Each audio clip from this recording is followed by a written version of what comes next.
Yes,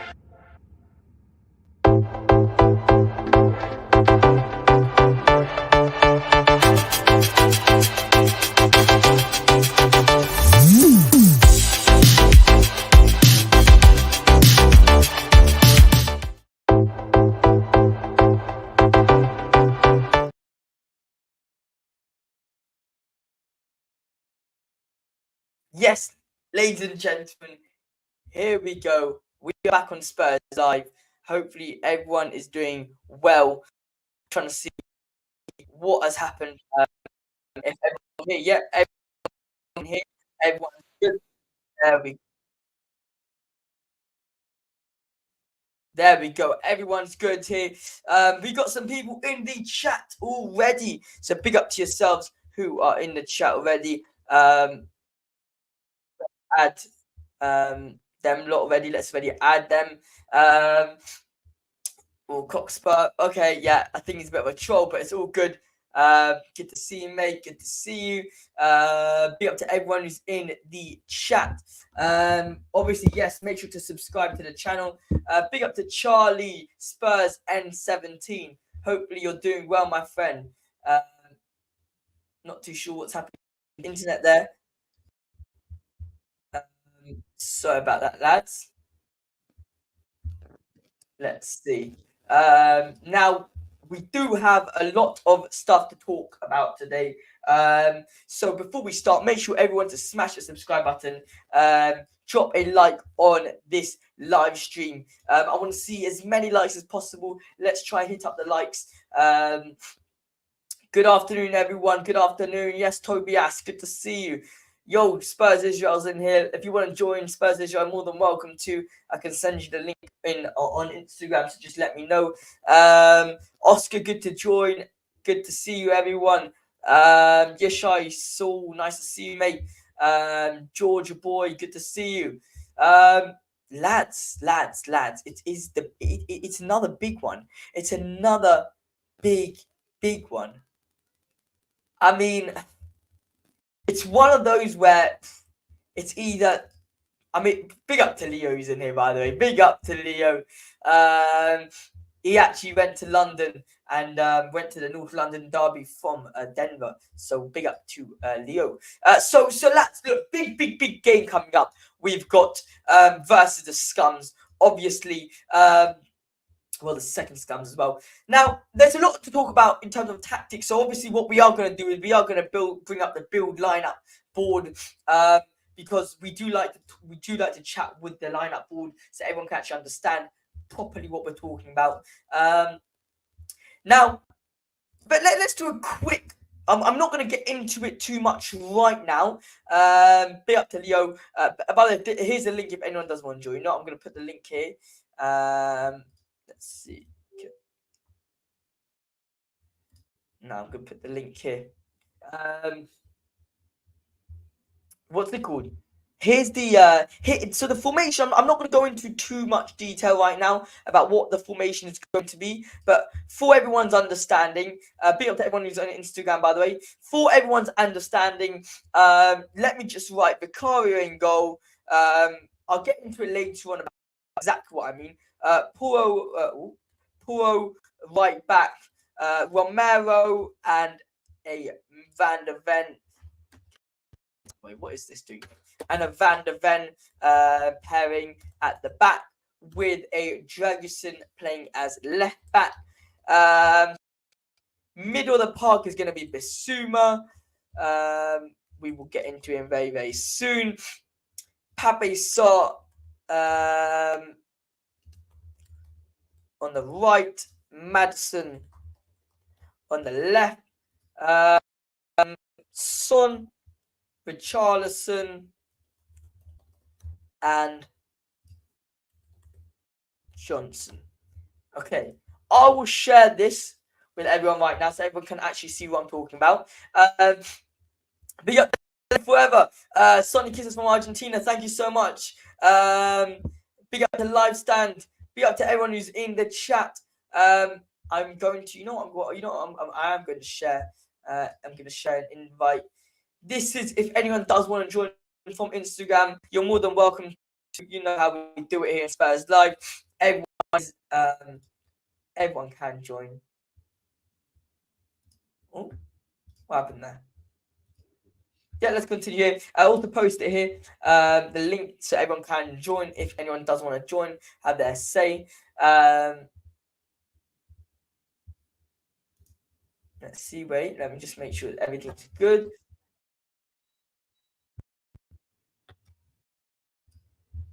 Yeah. We good. All right. I think Instagram will do well for now. If you're on Instagram, big up to El Tel Cockrell. Afternoon. Good afternoon, Jose. Good afternoon. The link here, if anyone does want to join, is right there. So yeah, you're more than welcome to come and hop on. Let me just mute this for a second because I do want to hear what people here got to say. So there we go. All right, okay, Georgia boy, let's get on to it right now. So this is the lineup that I have around plus minus on what I'm going for in the Chelsea versus Tottenham. Now, a couple of things to notice before we get into the game. Dejan Udogie obviously is injured; he cannot play. Ben Davies is injured, cannot play, and Timo Werner can't play. So my starting lineup, in a way, and I'll get into it later on, is this. Vicario in goal, Porro, Romero, Van der Ven, and Dragusin. CDM is Bissouma, Pape, Sarr, Maddison, Son, Richarlison, and Johnson. Let me change Son right. Yeah. That is what I'm looking at. Now, when you see this team, you're going to say to yourself a couple of things. Number one, why is it so, you could say, inexperienced in a way? You can say, you can have a shout saying inexperienced. What do I mean by inexperience? I mean in terms of inexperience in terms of a London derby. Not many people there have been in a London derby. Vicario has not been in a London derby. So, wait. I'm talking about a really ruthless one. Vicario, it's his first season. He hasn't really been in it. Big up to Benty Horwitz. Hey mate, I don't know if it's the best idea for Dragusin to play left back. He's right footed and it's not natural for him. Yeah, but I don't think Ange Postecoglou would want to have Van der Ven as a left back because I think the position of the left back is to go inside and utilize the midfielders and be involved as extra midfielders. So I don't think Van der Ven will be good like that. But maybe Van der Ven, yeah. Look, I think not Emerson. I really don't think Emerson should be there, I'll be honest. So in terms of the lineup, Pape Sarr here is very weak in terms of the aggressive side. Maddison, very weak in terms of the aggressive side. So Bissouma will have to step up. Now, what I want to see from this Tottenham Hotspur side is, I actually didn't. Yeah, okay, we're gonna get into it very soon. So what I want for this Tottenham side is on the attack like this. We are on the attack, yeah. I want obviously Son to be more on the line there with Maddison and Pape start trying to create stuff. Bissouma as like the third centre back here with Romero. I want Van der Ven to be a little bit left, Dragusin to play in with Romero playing in. Now, what's important as well? As we do play forward is that I don't want to see Dragusin cut in and play here with Pape Sarr, Maddison, and even Bissouma here, and have Porro here as well. I don't want to see that because look how messy that is. There's too many players congested inside one tight area. This can't happen. What I want to see is, all right, Porro's in the middle, yeah. Pape, Maddison, and Bissouma. That means Dragusin's deep. Dragusin is dropped deep with Van der Ven and Romero covering here. Yeah, that means we're kind of here with Bissouma defending this line here, and Porro here helping Johnson here. Porro here trying to get overlap Johnson or cut in. You get me? I don't want to see two players here leaving this wide open space because Bissouma is not going to defend well. He's not going to do it. Elton Cockrell. If Chelsea play inverted, then a right-footed player can adapt. Very, very, very true. If they do play inverted. Who is the other player that got injured other than Werner? It was Udogie, Ben Davies, and Timo Werner. Now, people on Instagram, obviously, I am going to put the link there as well for you lot because you guys deserve it as well. There you guys go. It's coming through. It's coming through. It's coming through. There we go. Oh, why can't I pin? I can't pin mine. I don't know what happened there. Big up to a Chelsea fan here. I want to get him on. Let's see if he's going to come on, by the way. Here's the link, mate. There's the link, Chelsea fan. You can come on here. I call him Chelsea fan out of respect because that's his channel. But yeah. So going back to the formation. So this is what I want to see on the attack. I want to see Dragusin here. Either if he's going forward, then obviously Maddison's going to be here. Pape's going to be here. I want Porro to be deep with Bissouma also helping here and creating kind of like a 3 here. This is what I want to see. Now, I don't know if anyone was here when Kuba came on. Last live stream, but the way it went was and a very, very good comment Kuba made was we just need to be pressing. We really need to be pressing the DMs or the midfielders. You get me? Because it can't be like this. It can't be like that. For example, Havertz last time had the whole space to pick out a pass. It's impossible, and that's what we can't allow. You know, the likes of Caicedo, the likes of Enzo Fernandez. Richarlison is going to be a key factor to this because up till now, since Richarlison's been injured, we haven't had that striker who comes down to defend type of player. We really haven't had it. Update on Timo Werner. Timo will be out to the end of the season. He's not going to be playing. He's going to be completely out to the end of the season, unfortunately. So it's a big, big miss. I just wonder if Tottenham are going to buy him now. You know, that's it. That's all we're going to see from Timo Werner. Are Tottenham going to buy him? I'm not sure. I'm really not sure.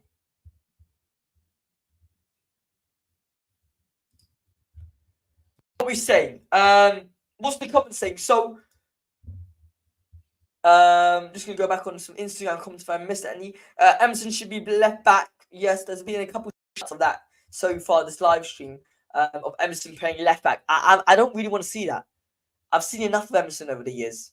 Like, I'll be honest, I've seen way too much of Emerson.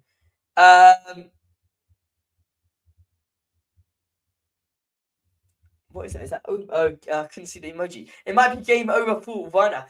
Look, it might be game over, but does it mean that he's going to go now back to Leipzig, or is he going to stay at Tottenham next season? I think he's going to stay at Tottenham. He does bring good pace to the attacks as Connor G. Yeah, mate. By the way, Connor, if you want to head over to YouTube so I can actually get it up on the screen like I'm doing to all these other comments, then head over to YouTube. I can put the link as well in the description down there so you can also have a look at it. Yeah, I'm putting it here now. And that goes for anyone who does who wants to go and get their comments read out. So again, EJ, our right back are out, bro. Look. Doesn't matter what form Chelsea are on, if they're on good form or bad form, it's always a tough place to go to play, especially at Stamford Bridge. Dragusin needs to play as Jay Fitz. I agree with you. I think Dragusin is a no-brainer. What's the point of bringing in Dragusin if we're not going to use him? What's the point? There's genuinely no point. But I mean, he could have gone to Bayern and he arguably already got more minutes than he's been playing at Tottenham. Big up to Keen Halls. Form goes out the window in a derby. Yeah, 100% Keen. Big up. It's the first time I've ever seen you in the chat. So thanks so much for commenting. Yes, Keen. 100%. That's what I'm saying. it really depends. It depends. Anything can happen. In general, versus Chelsea, it's always really, really, really tough. We always have to fight versus Chelsea. I mean, I remember the one of the best days of Tottenham versus Chelsea for me was that Dele Alli brace. Wow, I think it was at Delaney. I think was that Delaney or was that Stamford Bridge? Either way, it was one. It was like a copy paste of the same goal. A quick side note, by the way. We have got two sponsorships. We're collaborating with two people coming up in the next couple weeks, which is going to be very, very exciting. We're going to have new gear, new microphone, couple new stuff in the background. Thanks to our good friends, which I'm not going to name yet. It's going to be a little surprise. But yeah, Tottenham should beat us. We got 14 players out. Mate, get on here. Come on. Get on here, mate. Where is Chelsea fan? I get on his channel all the time. I want to see him come on this channel and have a say. So I'm going to put the link there for him. He's going to come on. I'm going to make sure Chelsea fan comes on. I'm going to make sure he comes on because he's really got solid views on Chelsea. He's not one of those biased, Chelsea fans out there. And delusional Chelsea fans. There are a lot of delusional Chelsea fans, and you know who you are. But I think in a way, let me just pin this, by the way. I think Ange Postecoglou got the game wrong the other day versus Arsenal, and it's not going to be how we are going to be versus Chelsea at all. 3 signings we should sign in the future: Jimenez, Eze, and Gibbs White. Okay. I agree with you with Jimenez. Eze, I agree with you. My problem here is with Gibbs White because I'm a huge fan. Big up to Danny Estorello for the kisses from Sonny. I'm a big fan of Gibbs White. I've said this for time. I've said this many streams. My problem with Morgan Gibbs White is where are you going to be playing him? Now, let's say he's got 3-4 different positions. Let's say he can play left wing. Are you going to play him in front instead of Sonny? No, I'm not going to be playing him instead of Sonny. Will you play Gibbs White ahead of Richarlison? You probably will, but then here you just said, Keane, that you want to sign Jimenez. So you would probably start Jimenez ahead of him. And Santiago Jimenez, at least we're talking about. So he wouldn't be playing as a striker, and he can't really play a striker. Then you got the right wing. You got Brendan Johnson, Kulusevski. Will you be playing him as a right wing? I don't know. Add to the cam position. Are you going to be playing ahead of James Maddison? When James Maddison's back on form, will you really be playing him ahead of James Maddison? I don't know if you are. And then, so, for me, I don't know. Guys, one thing also to add, if you guys don't mind, go subscribe to the channel. It's literally free, completely free to subscribe. I'll tell you exactly how many subscribers we're on right now. Let's see. We are on 1,591 subscribers. So whoever can go and subscribe, that would be a lovely and mean the world. So thank you so much to everyone who does subscribe. Be up to all the people on here as well. We're going to be talking a little bit about the Udogie news, the Timo news, and all that very, very soon. Let me just see. I want to give a big shout out to all the Twitter people who are watching. We got 24 people on Twitter who are watching. Big up to yourselves. Eze is a baller, 100%. I think Eze will 100% come to Tottenham. By the way, love the setup, mate. Cheers, mate. I really appreciate it. We added a couple of new things. We have the I think one of the two Kulusevski there, signet signs. Kulusevski, framed picture with a lovely Sonny sign. I think it is it signed? Yeah, signed as well. we have a signed Harry Kane t-shirt on a Gareth Bale t-shirt. Don't even ask why. We got the biggest, obviously, gifted by one of our good friends here. A nice moment of Tottenham Hotspur.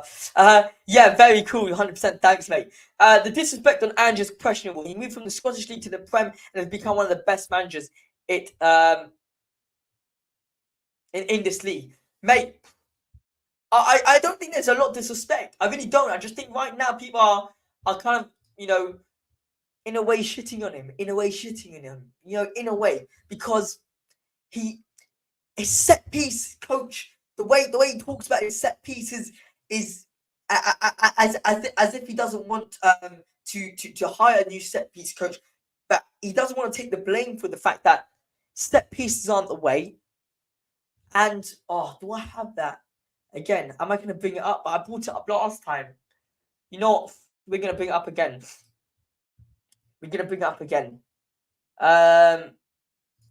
Where is that?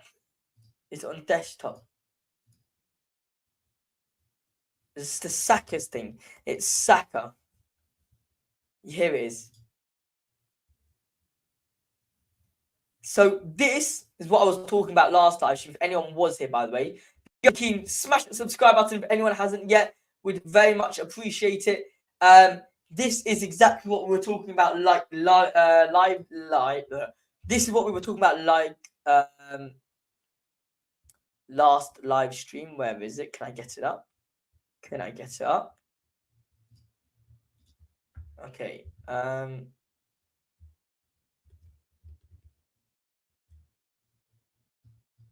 So this we can get rid of. There we go. It was this.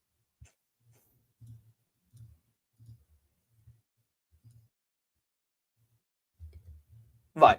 Very quickly, before we do go on to more discussion, let's just answer this. I mean, the issue is the set piece space. He's been the better out of Jose and Antonio, and they're known as the best managers in the world. Yeah, I agree. I just, in defense though, to them lot, I don't think that was the right appointment. At the time, I was so happy to get Antonio Conte. Looking about it now, not really the best. So let's just have a look at this again. We did talk about this this last live stream, but very, very quickly again. So a couple of couple points I want to talk about for the last live stream. Be up to 1 subscriber. We got another subscriber in the house. So obviously it doesn't start here. It starts way back earlier, way back. There we go. So in this position, what happened? I think there was a foul on Maddison or on Dejan Kulusevski here. Remember that issue that happened a couple times ago? Last game against Arsenal, there was this issue here. Then Saka gets the ball here, and there's not really much. All right, let's go. There's not much pressure here. I mean, you got one player here. I think this is. I'm not too sure who this is. But someone here is trying to defend this, and it's just not pressurizing fast enough. It gets to Havertz, and the problem starts. Bang, there. We highlighted here.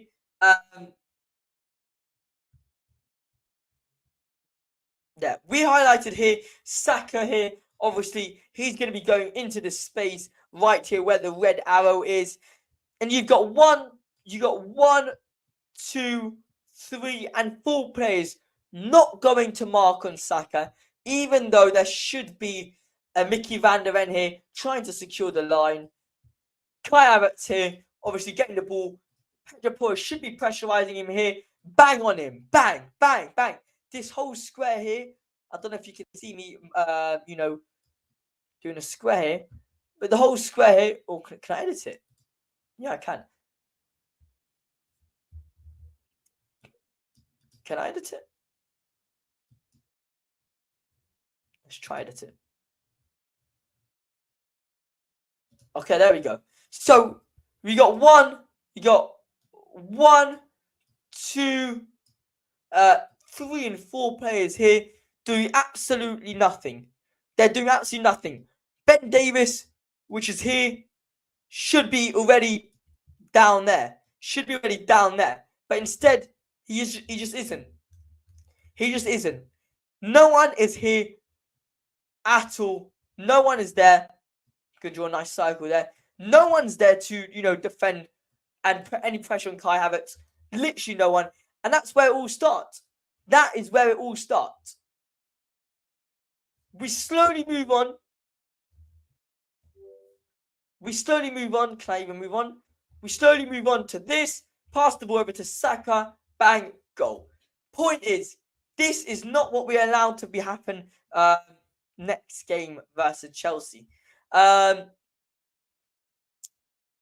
So. What else? What other questions have you guys got? Have we got any news coming up? I think that Ange has done with this squad more than most would. Yeah, I agree with you. It's just I told you, by the way, Betsy, mate. I told you I just don't want to see. I don't want to see that play that they go all the way to the right and what's happening here? Where's Tanganga? I see a lot of celebration with Tanganga.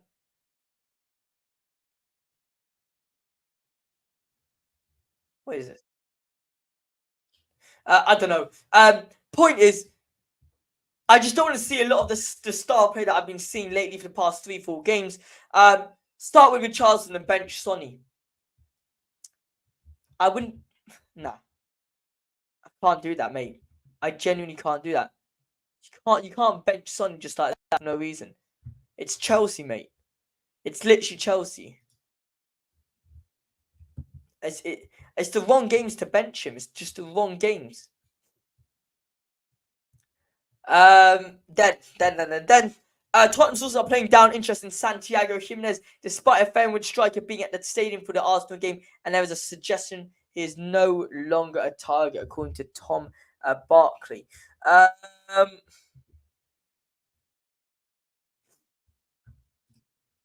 Yeah, so that's what it's looking like for the match preview for Tottenham versus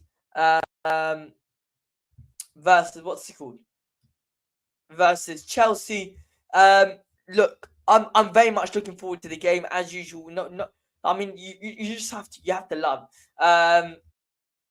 You can't not get excited for a Tottenham game. You just can't. You never know what's going to happen. We can turn up and beat Arsenal the same way we beat Aston Villa 4-0, or we can go to Arsenal just like we went to Arsenal the other day, or like they came to us, and yeah, we just capitulated. Literally, can't really blame Sonny why he's playing out of position every game. Yeah, but he's been awful. Final thing. Let's talk final matters ahead of the game. So. Yes, score prediction time. Let's get everyone's score prediction in for the game versus Chelsea. I think it's going to be a wicked game. I'm looking for a 2-1 win for Tottenham. I think we could get the 2-1 win. We could maybe. We might be able to get it, but I don't know. I'm not too sure. I'm going to go with Chelsea 1, Tottenham 3 tomorrow. Fair play, mate. Fair play. I'm going to go with a 2-1 Tottenham. A 2-1 Tottenham Hotspur. Hopefully we can show Pochettino the reason why. Look, I said to everyone this. All my mates know this as well. I hate Poch right now. Right now, I hate him. He's a scum, a snake. He's a Judas. He's everything. I hate him. Yeah? As soon as he leaves Chelsea, I'm going to love him. I'm going to absolutely love him. Rate him so highly. I can't not rate him. He brought us our greatest position in history in the past decade. Genuinely. A semi-final in the Champions League. Are you mad? So like I said, as long as he's at Chelsea, I flipping hate him. I want him to get relegated. I just genuinely don't like the geezer. I think he's crap. I think he's a terrible manager. Once he leaves, I think he's the best manager in the world, and I love him to bits. But right now, screw him. Can we just talk about the midfield trio before we finish off? Big up to Daniel Earler, who's in the live stream. Much love. Guys, we're only 4 people on Instagram, but we're over 36 people on YouTube. So big up to everyone who is on YouTube and Twitter. We're around 60 people plus on this live stream in general across all platforms. So that is very much appreciated. Now, obviously, like I said before, and we do have a couple collaborations coming up. One, I'm gonna give a little sneak peek on who we've got coming up. We've actually got a company called Brandy Studio, who could be sponsoring us or collaborating with us, which I'm looking forward to. They'll be designing us something nice around here. I'm just gonna say something nice. They can design us something so everyone can see. Then we also got a nice collaboration shortly after with the Alloy Collectors latest kitwear. So looking forward to that as well. It's gonna be an absolute blast. We've also got, don't ask how we got to this position. We've got a sport company from a complete different country who could be sponsoring us for collaborating with us. So guys, the next couple months is looking like it's going to be a brilliant month for us at Spurs Live, including yourselves. We are going to get you, obviously, your discounts, your nice links, the 10% off, the 15% off, and maybe 20% off plus delivery. Look at that. We sort you out here on Spurs Live. Don't tell us we don't. So yeah, big up to Amy Golden who's in here. Big up to my cousin. Come on. Much love. Well, do to finish off this live stream, we talked about all the talking points. We got Matthews in here. We shouldn't lose to Chelsea on God, man. 100% agree. We need to get the crew on here, by the way. We need to get the crew on here. So I'm going to get the crew on here and see what they're saying. See if anyone can jump up very quickly for about 15-20 minutes just to have their say, because we love the Spurs Live crew. I just couldn't get them on until now, but let's get them on. You know what? Be up to Matthews in here. I don't even know if that's Matthew, the OG Matt, but be up to Matthew. If you're actually new to this channel, would very much appreciate if you subscribe. Also, guys, let me know your midfield trio for this game. I do want to know. Let's get this in here now.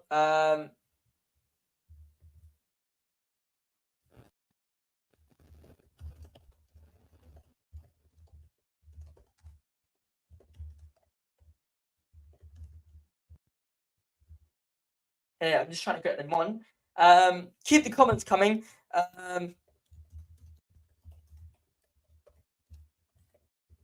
Keep the comments coming so I can keep entertaining yourselves. Maddison, Kulu, and Bentancur. Fair play. Big up to James Foster. I hope I'm saying correct, by the way, James. I'm calling you James, mate. Big up to James, obviously. Big stuff. So I got the crew running. See if anyone wants to join.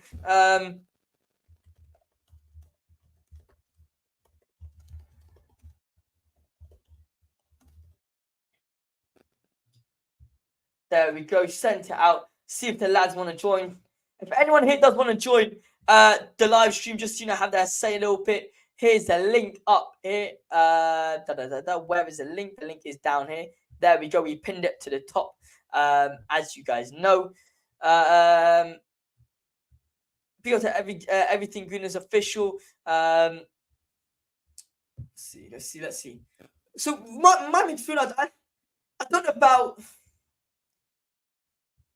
know about Maddison, Kulu, and Bentancur. I'll be honest. I don't know about Maddison, Kulu. The Kulu one I love Kulu and all that, But do we start him for a London derby? Like, I'll tell you what, I went all tactical through that North London derby. I said, you know what? Yeah, we should start Højbjerg. Makes complete sense.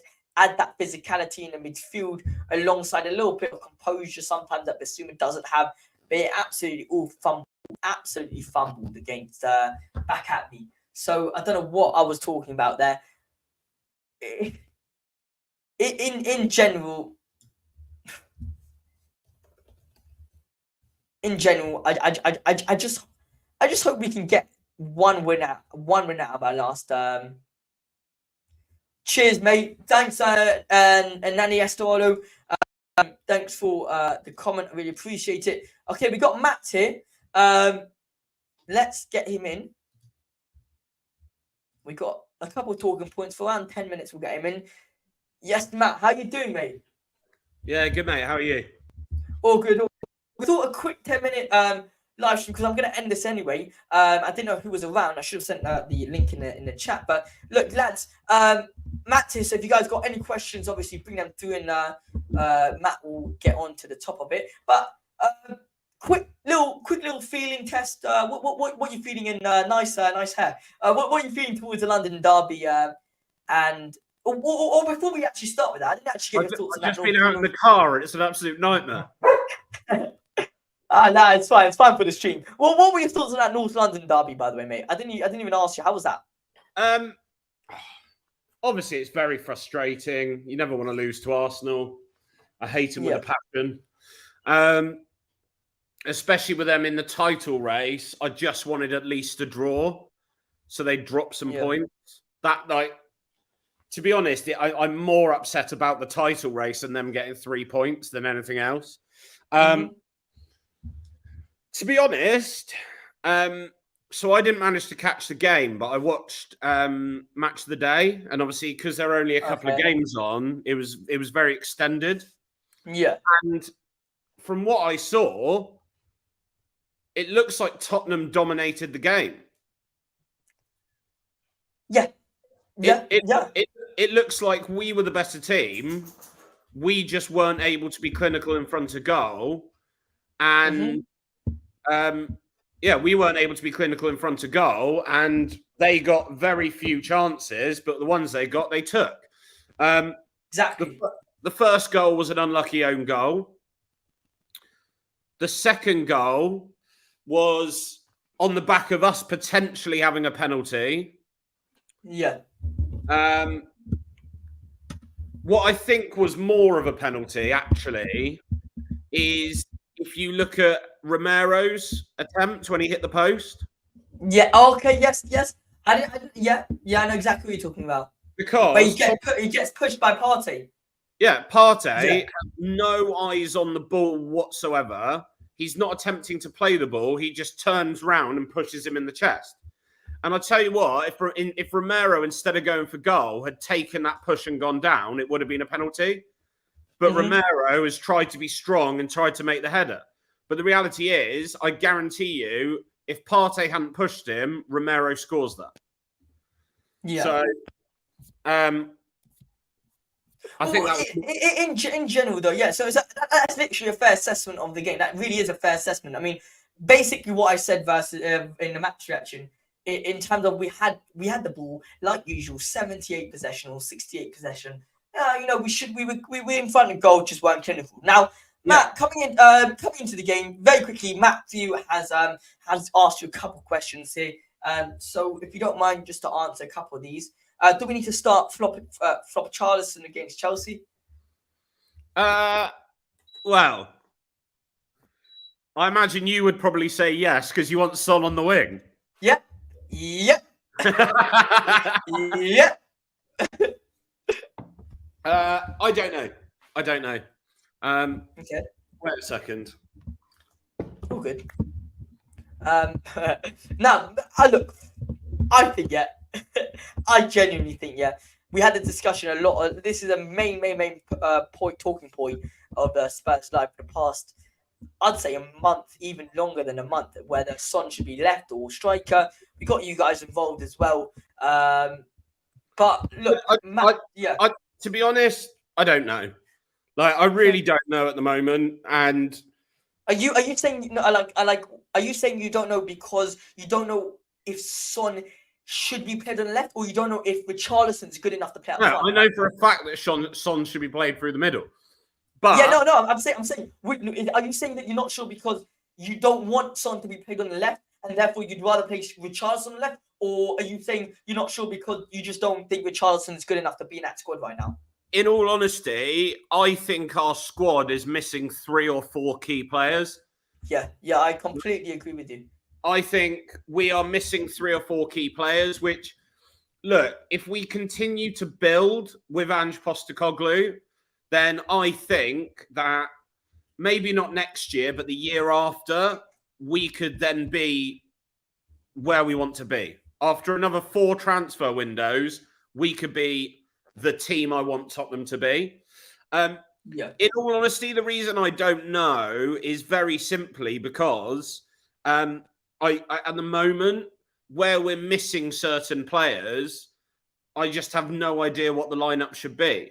I don't know if Udogie's going to be back, but I've seen that Davies and who's the other one are out for the rest of the season. Werner. Davies and Werner are out for the rest of the season, most likely. Yeah. So yeah, I mean, we could play Dragusin left back. So that's around what the lineup that I thought. Although, in all honesty, I would say Van der Ven left back and Dragusin in the centre. Okay, I'm just gonna switch this around so people. Because then you've got Van der Ven. Okay, so you're saying this. Very interesting. Yeah, you've got Van der Ven's pace going forwards, which is important for our left back and right back. But then Van der Ven's got that recovery pace coming back as well. I think that would maybe be a better option. So Matt, I'm just gonna get back that in literally 2 seconds. Very quickly, we should beat Liverpool and Chelsea, says Matthew, and Levy won't spend. We need Sergeant Ratcliffe, a type of guy. Look, fair play. I kind of agree in a way. Oh, look at this. We got all 3 of us here today, which is lovely. Here we go. Big up to Josh who's joined us. Let me get rid of this. How you doing, Josh? All right? How are we doing? You missed my dodgy hair. Missed your what? My dodgy hair. Oh, wait, mate. It's not. You can't miss it. It's just there. Josh is on smoke today, mate. Right, kick him out. Bye. No, I'm Josh, how you feeling today? You alright? Yeah, I'm not too bad, man. Like, I'm so over that game now. I'm so over it. Do you know, I was actually over the Arsenal game on the same day it happened. I don't think I was as angry as I thought I was going to be. I do not tend to dwell on games. Like, while the game is happening, I get livid, I'm angry, I'm stressed, I'm upset. But as soon as the final whistle goes, I seem to be able to just compartmentalize and switch off and get on with my life. Yeah, I mean, a game like that, I know you didn't see it, Matt, but it was just the silliest game to give away. Like, the goals we conceded were just the silliest, easiest goals of the game. I've seen them. I've seen the goals. I've seen all the match highlights and everything. I just didn't watch it live at the time. I'm gonna bring up again for the 3rd time in the past 3 days the same image because I think this is really, really crazy, and I want to get your thoughts on it, both of your thoughts on this. Just very quickly while you're getting that up. I was just say about switching off and how I'm able to, as soon as the whistle goes, just let it go. When we played Portugal in the Euros. Yeah. I know. Okay. 2004. All right. Yeah. Go on. Long day. Yeah. Go on. Yeah. You were like, what, 2 years old? Long day. Were you even born? That was before you were born. When was it? Yeah, before I was born. But no, when we played Portugal 2004, I'm fine. Final whistle goes. Yeah, I'm upset, but I move on. Yeah. A few of my friends went to go and find Nando's to kick off because it's a Portuguese restaurant. The stupidest thing about it is it's from South Africa. Oh, what idiots. Wasn't there like an exodus of like Moretti when we lost to Italy? Yeah, probably. Wouldn't be surprised. I think there was. It's So, like if we lost to America, you'd suddenly find that Budweiser in the UK dropped by 85%. There. Hang on. Let me see.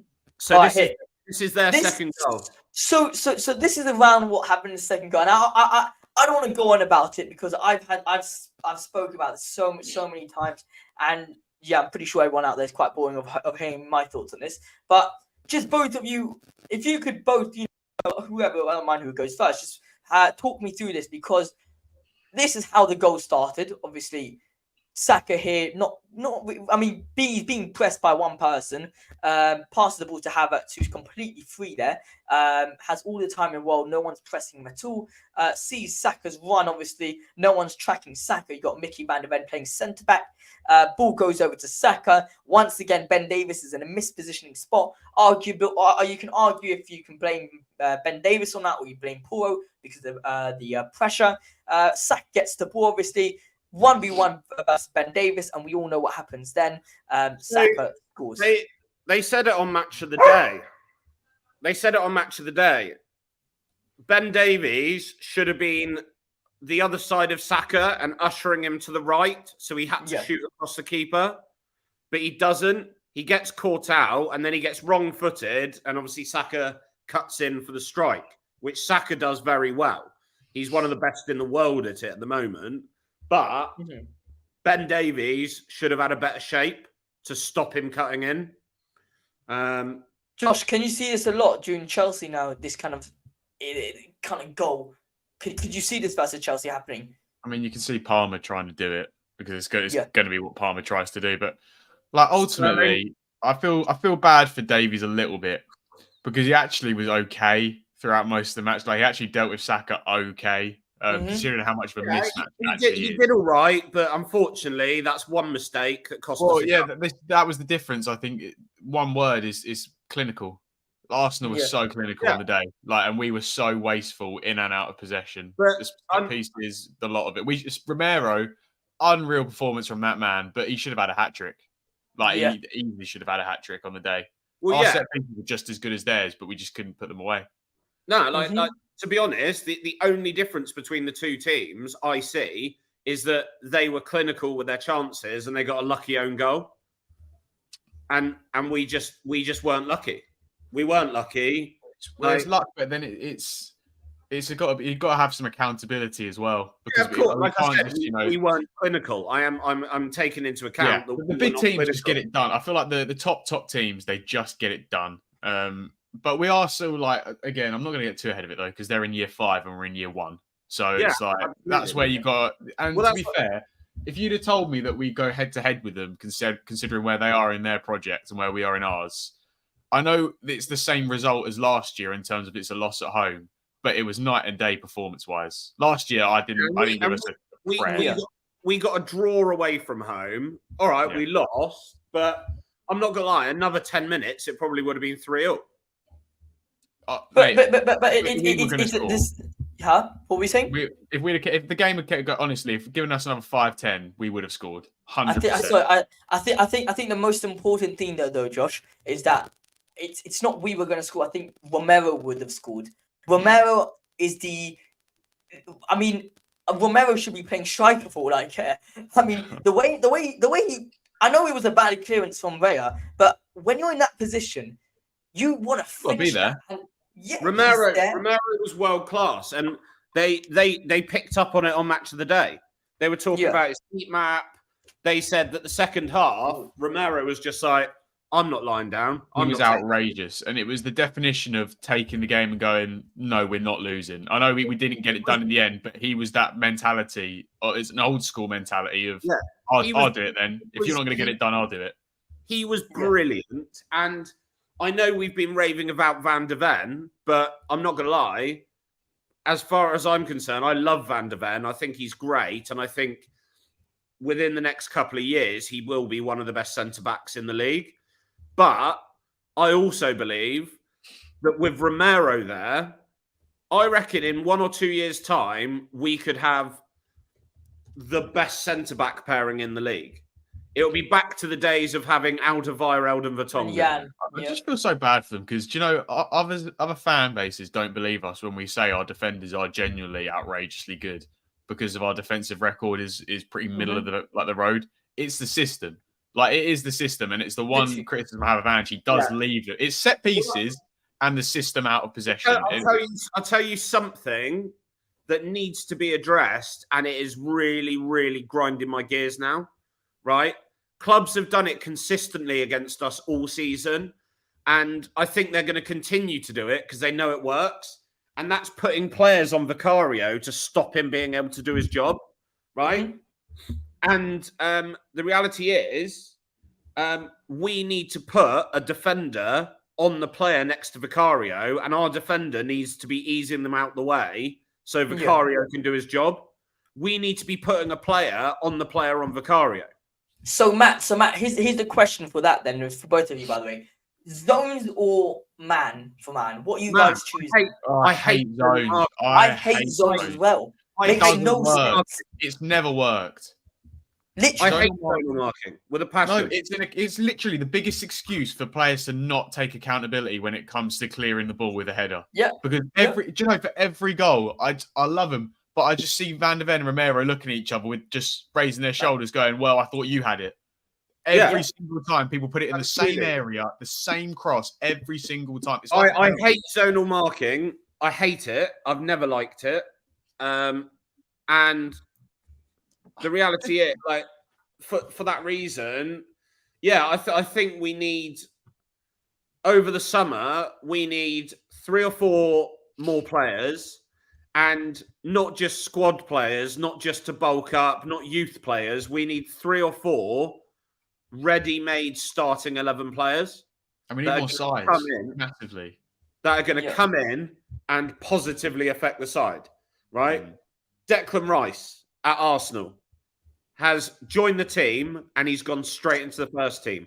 Cole Palmer at Chelsea has joined the team and gone straight into the team. Guardiola at Man City has joined the team and gone straight into the team. We need players like that are going to join the team and go straight into the team, right? Yeah. That's what we need. And that's what the summer transfers is going to be looking like. I mean, I think, but before we go on to the final topic, what we also need to do over the summer is really, really spend some time sorting out our set pieces. Because this season, we've conceded the 6 most goals from set pieces.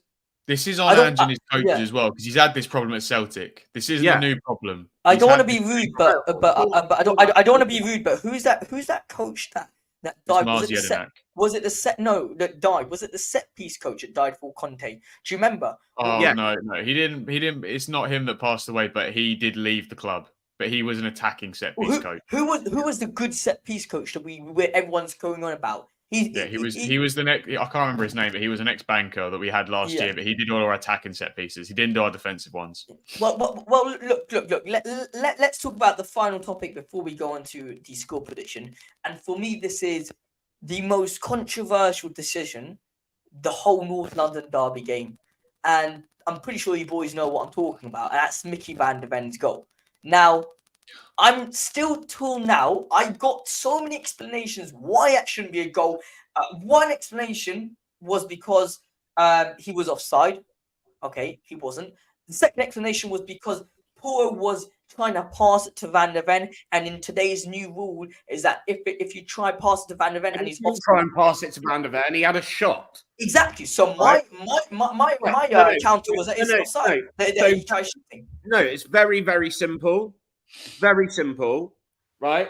So the argument, if it's a deflection and the player doesn't try to play the ball, then it comes from the original player hitting the ball, whether he's offside, right? So if Tomiyasu, I think it was Tomiyasu onto Gabriel, is that right? Leg, yes. 2 bounces, Right, so it hits Tomiyasu. He then plays it into Gabriel. It then deflects into Van der Ven, and Van der Ven tucks it away. Right, so obviously Gabriel, complete deflection. right? So that's fine. So the question is, and this is the question about whether it's offside or not, very simply, under the laws of the game, if Tomiyasu doesn't attempt to play the ball and it's just a deflection, then it will come back to Porro hitting the ball and then it's offside. Okay? However, in the replays I've seen, it looks like Tomiyasu plays his foot to side foot the ball. It looks like he very deliberately plays his foot to side foot the ball. That to me is him trying to play the ball and not a deflection, which is why I think the goal should have stood. But that's the reasoning. But why? That's why there is no way anyone can tell me that he's not played the ball. And if he has, you can't block a shot like that where he's not. It's not like he's standing right in front of Porro either. There's no way he blocks it without playing. Side foots it. I'm sorry, but unless you're stood like a 1900s policeman, there is absolutely no way you can side foot a ball without deliberately attempting to play it. That's the way I see it. And if you look, you can very clearly see Tomiyasu playing his foot towards the ball to play the ball. He's tried to clear it. And that, to me, means the goal should have should. I'm not even convinced about the lines, to be honest, though, either, Matt. Thank God we've got semi-automated offsides coming next year, because do you see them faffing about trying to see which frame is even the frame that Porro kicks the ball? Oh, yeah, because they're offside where he kicks the ball. So how can you tell if he's offside if you don't even know when he's kicked the ball? They were looking in relation to when Van de Ven goes. Yeah. How is that possible? Oh, look, it's a joke. I absolutely hate it. It's a joke. But look, we had the Liverpool decision go for us. That decision's gone against us. It happens. Exactly. Right? I think absolutely. That's the best way to start. It happens. I just to be honest, the inconsistency of it all. I absolutely despise VAR. I think VAR has ruined the integrity of the game to a little bit. You can't celebrate a goal now because you don't know whether it's a goal or not for a minute or so. It's completely ruined celebrating for me. It's completely ruined it. And also, I feel the quality of referees has really gone downhill. Agreed. And I actually think that VAR is the reason for that, because the referees now rely on VAR, so they don't need to be at such a high level. Well, it's like he didn't give the initial penalty that they had to go to VAR. He literally kicks him square in his groin. And he was looking right in front. He was looking straight at it from 3-4 yards away. The fact he didn't give that and waved it away is an absolute joke. And again, I feel the reason for that is because they rely on VAR. So they know if it's bad enough that they'll bring it back. But this is the thing with VAR at the same time. They go, well, we don't want to overrule the referee's decision and ruin his authority on the game, so we're not going to give anything. Yeah. Look, I feel like the referee's not giving it because he's like, well, if it is a penalty, VAR will step in. But overall, Michael Oliver was absolutely rubbish throughout the game. It doesn't matter what. Yeah. But very quickly, I just want to bring in Chris. I'll tell you one thing. And one second, Matt. Let me just bring in Chris. Hello, Chris. How are you? Chris, how you doing, buddy? How are you? All good. So I'm sure I'll tell you know what. The conversation gone. Yeah. Right. I watched the Real Madrid Bayern game last night. Yeah. And that referee was outstanding. Okay. He was outstanding. He had an amazing game. I don't know who the referee was or where he's from. His name's Turpin. I think. I think it was Turpin. Something like that. But he was fantastic, right? There were 2 penalties in that game. Not once did VAR do anything. He literally just gave the on-field decision, penalty. Turpin, yeah. I thought it was Turpin, right? He gave the on-field decision, penalty. That was it. There was no VAR check. It was just penalty, done. That referee was outstanding last night in the game. I just think refs in our league have just become such big personalities, and it's so unnecessary. I don't care, and I don't even want to know who the refs are. That's how insignificant I want them to be in terms of the actual talking points of the game. I should not have to hear about Michael Oliver as one of the biggest talking points of the game. I shouldn't even know he was there. I shouldn't even know who it was that was reffing the game. No, that's the level that it's supposed to be at. I hate VAR. I wish we could go back to decent refs just reffing the game. And look, referees do make mistakes. I understand that. But then at least it's just a human error. It's a human error. Like that Liverpool goal, right? The Liverpool goal that was ruled out, right? If we didn't have VAR, all right, Jamie, if we didn't have VAR, right, then that goal just wouldn't have stood. And okay, afterwards they'd be like, oh, it was an unfair decision. But it's not down to VAR. The linesman flagged it. Look, lads, let's bring Chris here for the VAR talks. Chris is here from Meta Football TV. Now, Chris, obviously, you know, you've got all these problems nowadays with referees. Like Josh said, by the way, earlier, 2 seconds ago, you know, that referees nowadays try to make the games about themselves. It's almost as if they try to make the games about themselves. Some very, very, very controversial opinions this season on regards to referees and to different types of refereeing for the future. Now, what are your thoughts in general? VAR, referees, automated offsides next season. What are your thoughts on all that?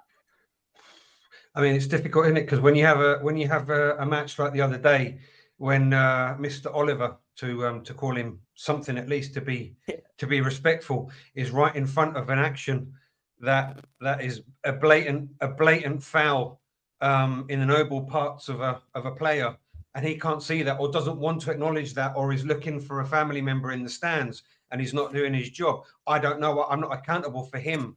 But he's literally standing in front, and then you have I can't remember your name. Sorry. I'll bring up last night. The Bayern Madrid. Yeah, I'm Matt. The other two are really easy because they're both Josh.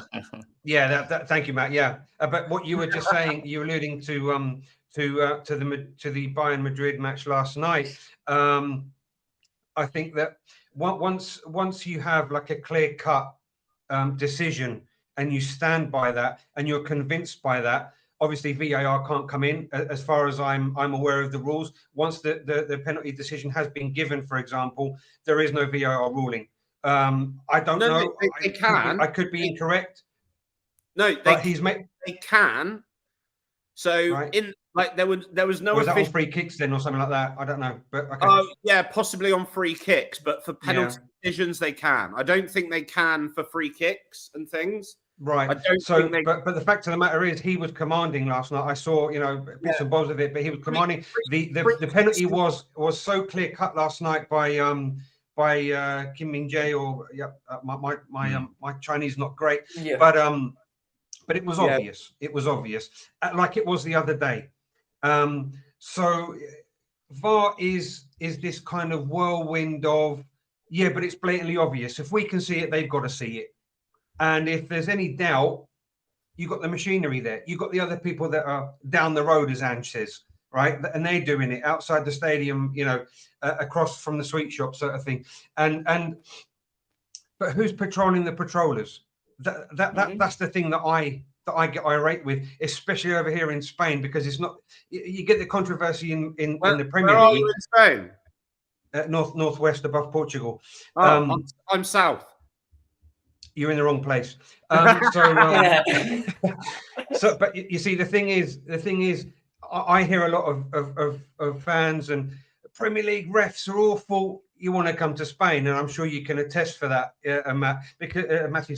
Because everywhere you go, and depending on what your emotion and your feeling is at that moment, that ref is the worst ref you've ever seen, and he could be right, or it could be wrong, or it could be iffy.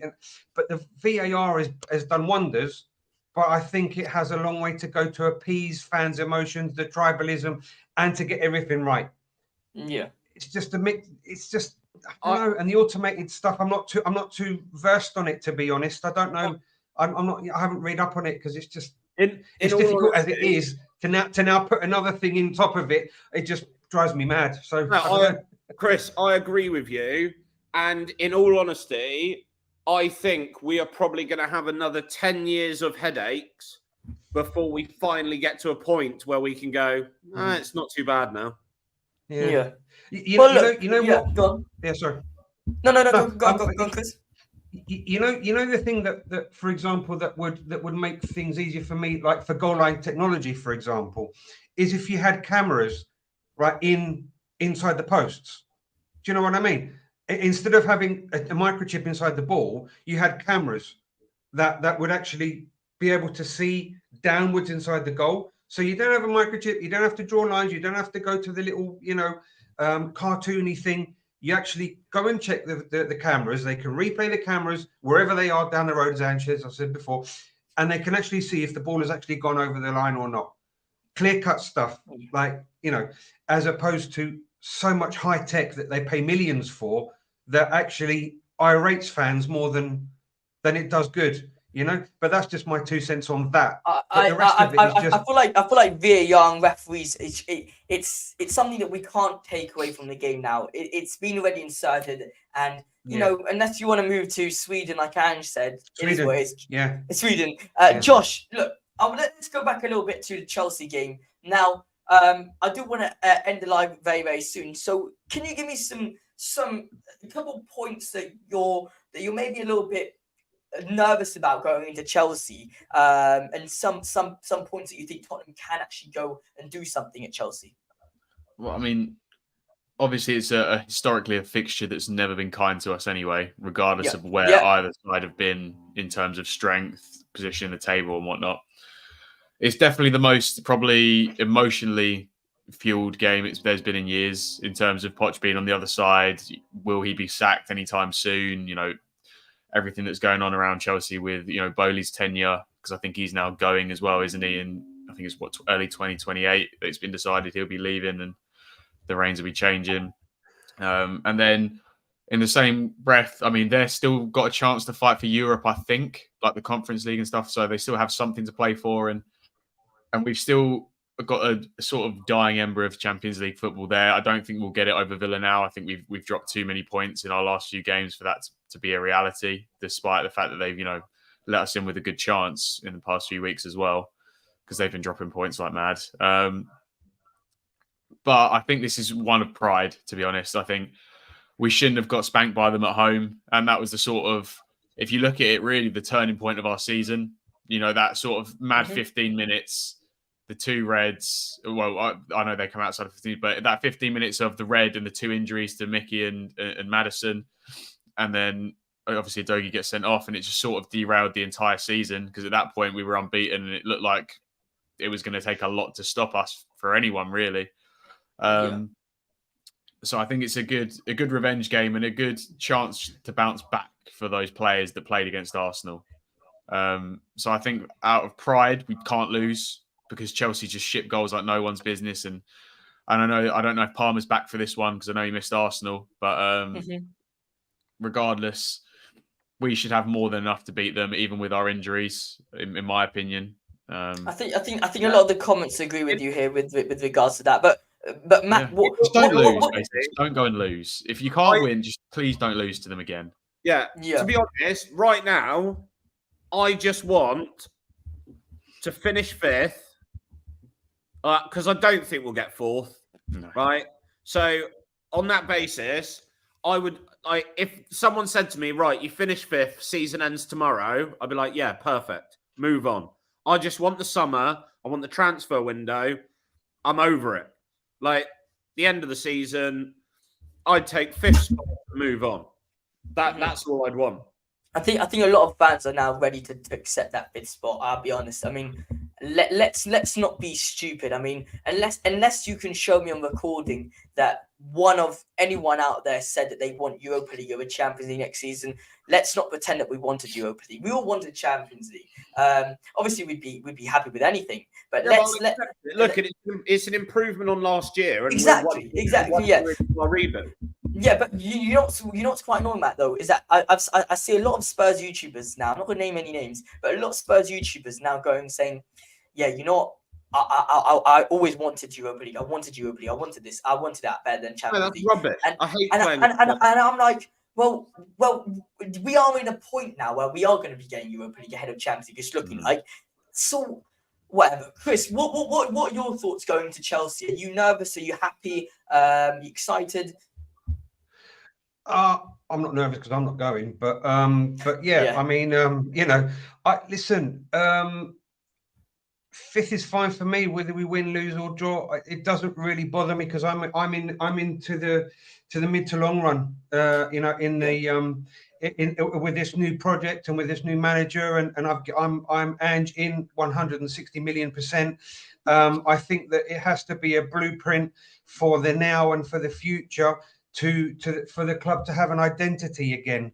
And I think that this way of playing is going back to the sexy Spurs that I fell in love with when I was a young guy back in England, and we had an identity. We knew how we were playing. We knew that whether we won, lose, or draw, that's the way we played. And if it was back heels, whether it was this, that, and the other, that was the way we played. And now I don't care whether we go to Champions Europe or and even sit out of Europe this year. I don't really care as long as the building blocks are put into place. I'd rather forfeit a year, but get things in motion. Do you know what I mean? But if we go to Europe, great, But Champions League is like learning to swim again. I said it in the morning. I was on Spurs Between the Lines. We're on Mia's, and big up to Mia, and go over there if you haven't subbed or liked. And I said it's like learning to swim again. And what you can't do is expect to go to the Champions League and just throw the baby into the deep end and expect things to happen. You gotta show how to put one arm in front of the other and how to go through the motions again. And I think that's where we are as a club. And we need another blueprint. We need the stepping stones to be put back where they belong. And that takes time. It takes pain, as Ange said. And I'm fully on board with that, because you just can't expect miracles from fall out of the sky. So exactly. Chelsea, I think that we're going to lose, honestly, because there's too many things that need to be corrected in time. That's not pessimism. That's just my reality. So hey, big up, Chris.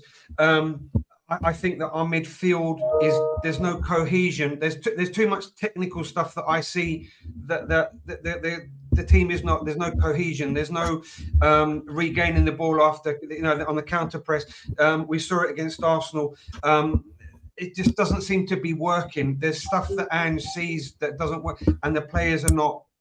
There's something there that doesn't click, and I just think that there's not any positives that we're going to take out of score wise. So fair enough. I don't really care. I'll tell you what. For me, as being Tottenham Hotspur fan, is when I look at every single Tottenham game. When I do watch every single Tottenham game, there's always something positive to take from it. Whether it's the slightest thing, there's always going to be something. But look, lads, big up to Bensi of it. As if Chelsea are on good form. Look, it doesn't matter if Chelsea are on good form or not. It's always going to be a tough game. Big up to all the people who are in the chat. Matt, I'm going to come to you first with your score prediction for the Chelsea game. I'm going to quickly say first, because I did say it earlier. 2-1 Tottenham with a goal from Son and maybe a Johnson. Matt, what are you saying? I'm not gonna lie, I absolutely despise score predictions at the moment because I'm so nervous going into every game. I hate every game. Like I said, I just want the season to be over and get into our summer. However, I'm going to go really, really positive. 2-0 Spurs. Love that. Who's scoring? Give us some goal scorers. And don't be boring and say the same as I said. Go on. Van de Ven and Porro. Fair enough. More defenders on the score sheet. Why not? Josh, we'll come to you. What's the score prediction? Talk to me. I mean, my score prediction probably reflects, I think, my thoughts on both the clubs. I mean, I think both clubs are in a season of like teething issues and transition, both struggling sort of to tactically adapt. I think they've both gone through massive changes compared to last year. So I'm going to go with 2-2. I think it's probably a fair reflection of where both fan bases are at. I don't think either fan base really, other than tribalism, really cares that much about this result. I think both teams are pretty accepting of where they are right now, and that's where we're going to finish the year. But like Chris said, it's a year of teething issues, and you can't have short-termism at the minute, because I think the last 3 years have been filled with short-termism, and it's actually set us back half a decade. We've gone right back to where we were when Poch first took us over. I think in terms of where the squad's at, where the club's at. We've grown a lot off the pitch, but on the pitch, we're right back to where we sort of started. But yeah, I think I'll take 2-2. I'll take a draw out of there. I can't have us losing. I don't want us to lose both fixtures to them more, because my Chelsea mates will just hound me. I can already hear mine going. That's an oxymoron. Chelsea mates? That's an oxymoron. No, acquaintances. Chris, what are you saying? Score prediction. I mean, are you going to go for a draw, a win, a loss? Well, what are you going for? No, I'm not hypocritical at all. I put it in LTL community predictions, and I'm going to stand by that. I put 3-1 to Chelsea, not because I don't want my team to win. I just see too many. Well, I'm sorry, but I just, I said we'd lose 3-1 at home to Arsenal. We lost 3-2. It's not to put medals on me. It's just the way I see it. I just, and I could be wrong, but I just think 3-1 because sorry? I said, let's hope you are wrong. I want to be wrong. It's just that, it's Chelsea away. Yeah, of course. I mean, I'm not going to lie. I'm not I've said 2-0 to Tottenham because I am being very, very overly optimistic, right? But the reality is Chelsea at Stamford Bridge is just a nightmare fixture. Which makes sense what Chris is saying, a 3-1 loss. Yes, I know. Yeah. I know. I hate I'm being optimistic with the draw, to be honest. I absolutely hate the fact that it makes sense. But it does. Chris, talk to me. I could be wrong. I mean, we could actually win 4-1 away. I mean, you know what I mean? It's just that bonkers that they put a lot of expectation on Palmer to turn up because he didn't play the other day. He's come back. He can turn up. He can turn up the gravy, and that could be really, really sweet for them. But he might not have a great night. He might be, Emerson might be playing, man marking him or zonal marking him, and he can have a great night because he has something to prove to Ange and to the Spurs fans and everyone and the contingency. And he could be shut out, and that's half of Chelsea gone. And we could get 2 pens. We could get 2 corners that we put away. Do you know? I mean, God knows, but that's just football for you. But on a level playing field, if everything goes to plan, I just don't think that we are carbureting the way we should in midfield. I think there's too much hesitancy. There's not enough delay, and there's not enough people that know how to play yet. How Ange wants to play. So that's why I think we're not going to win. But. Look, I'll be completely honest. I'll be completely honest. I could totally see 100%. I could see a 2-0 win. I could see a 2-1 win. I could see a 2-2. I could see a 3-1. It's that type of fixture where it's so open right now. I could see anything. But look, very quickly, big up to Audio Artisan. The thought of Royal playing left back worries me. Chris Peter says 2-2 for me. Too many people getting tied up in knots about Spurs. It's simple. Fix stitch the white shorts for navy blue and with golden. I like the all white. I like the all white. I actually like it. But then I can see a big VAR referee in this game. Fair play, lads. Look, guys, thank you all so much for joining me. Obviously, my 2 co-hosts, Josh and Matt. Obviously, guys, go check out Chris on Meta Football TV. It's been a good live. It's been a brilliant live stream, and hopefully you guys have a great day. We will see you in the match reaction. And if you're not yet checked out our match reaction or my match reaction for the Arsenal game, go check out. I'll tell you what, it wasn't great at all. And we will see you in the next one. Come on, Spurs. Bye-bye.